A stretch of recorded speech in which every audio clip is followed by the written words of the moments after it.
Shalom, selamat pagi, salam sejahtera bagi kita semua. Pada hari ini kita akan mendengarkan renungan harian sesuai dengan almanak gereja kita, Kamis 26 Juni 2025. Terlebih dahulu marilah kita berdoa. Kasih karunia dan damai sejahtera dari Allah itulah yang memberkati hati dan pikiranmu semua. Amin. Ibu, bapak, saudara-saudara, firman Tuhan pada hari ini diambil dari kitab 2 Korintus pasal 8 ayat 9. Demikian firman Tuhan tertulis di sana. Karena kamu telah mengenal kasih karunia Tuhan kita Yesus Kristus, bahwa Ia yang oleh karena kamu menjadi miskin, sekalipun Ia kaya, supaya kamu menjadi kaya oleh karena kemiskinannya. Ibu, bapak, saudara-saudara, rasanya semua orang pasti ingin menjadi kaya. Tidak ada orang yang ingin menjadi miskin. Dengan kekayaan, seseorang bisa melakukan apa saja.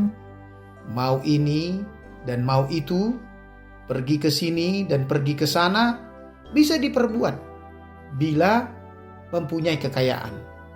Itu sebabnya ada banyak orang yang berambisi untuk menjadi kaya. Apapun mereka lakukan untuk meraihnya.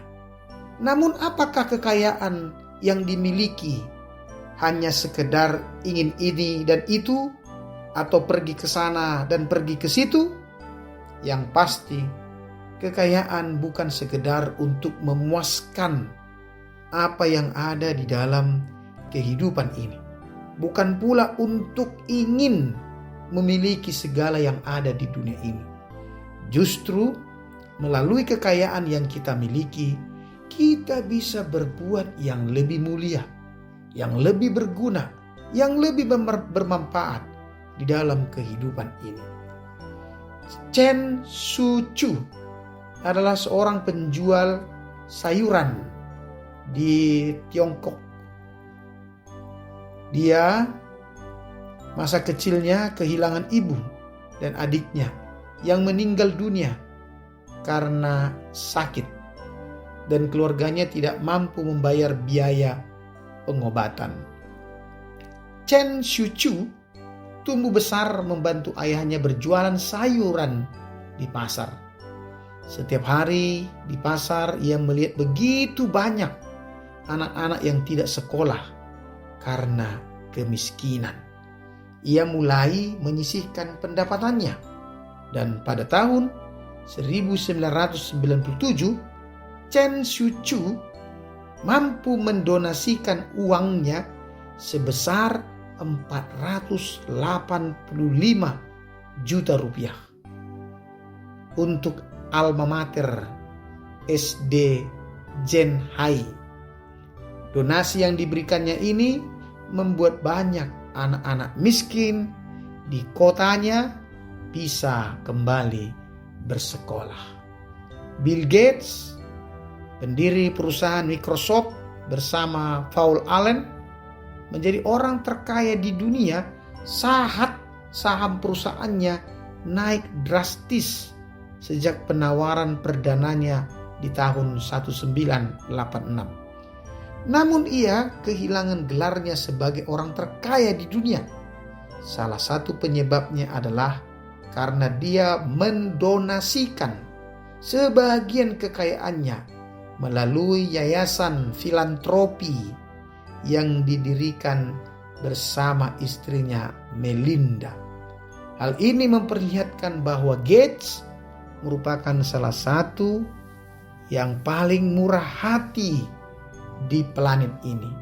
Meskipun Gates akhirnya menduduki peringkat 4 terkaya di dunia, bukan lagi yang pertama.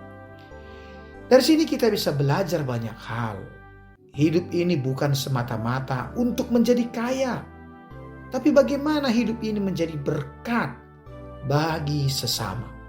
Apalah artinya kita mempunyai kekayaan, tetapi hanya kita saja yang menikmatinya. Bahkan kita dipandang sebagai orang kaya dalam tanda kutip, tapi miskin di dalam kasih dan perbuatannya. Ingatlah, harta kekayaan tidak pernah bisa dibawa untuk selama-lamanya. Namun nama yang baik, perbuatan kasih akan selalu abadi sebagai kenangan yang indah. Marilah kita belajar dalam firman Tuhan hari ini tentang sebuah jemaat Makedonia yang miskin tetapi berlimpah dengan perbuatan yang kaya. Jemaat Makedonia mampu menjadi jemaat yang terpanggil untuk menjadi berkat bagi jemaat Yerusalem yang di dalam kesulitan. Itulah yang juga dilakukan oleh Yesus Kristus bagi kita. Dia rela meninggalkan segala keagungan, kemuliaannya untuk mengambil status hina dan dina. Itu semua dilakukan oleh Tuhan supaya kita menjadi kaya, supaya kita menjadi terhormat. Pengenalan kita akan kasih karunia Kristus itulah yang membuat kita menjadi kaya. Kasih Yesus yang berlimpah itu telah mengubah hidup kita dan menganugerahkan kemurahan hati bagi kita semua. Kaya atau miskin bukanlah diukur dari berapa banyaknya harta yang kita miliki. Kaya atau miskin adalah sikap hati. Kekayaan datang dari hati yang bersyukur dan diukur dari seberapa banyak atau seberapa bisa yang kita lakukan di dalam kehidupan ini. Jika kita masih menghitung-hitung untuk memberi, untuk berbuat bagi kehidupan dunia ini, berarti kita tidak mengenal kasih karunia Tuhan. Jangan biarkan keserakahan akan harta menguasai diri kita. Kalau Kristus yang adalah Tuhan rela merendahkan hatinya, bahkan merendahkan dirinya menjadi manusia untuk menyelamatkan kita, sudah seharusnya pun kita meneladani kerendahan hatinya untuk menghadirkan berkat, sukacita bagi kehidupan ini. Amin.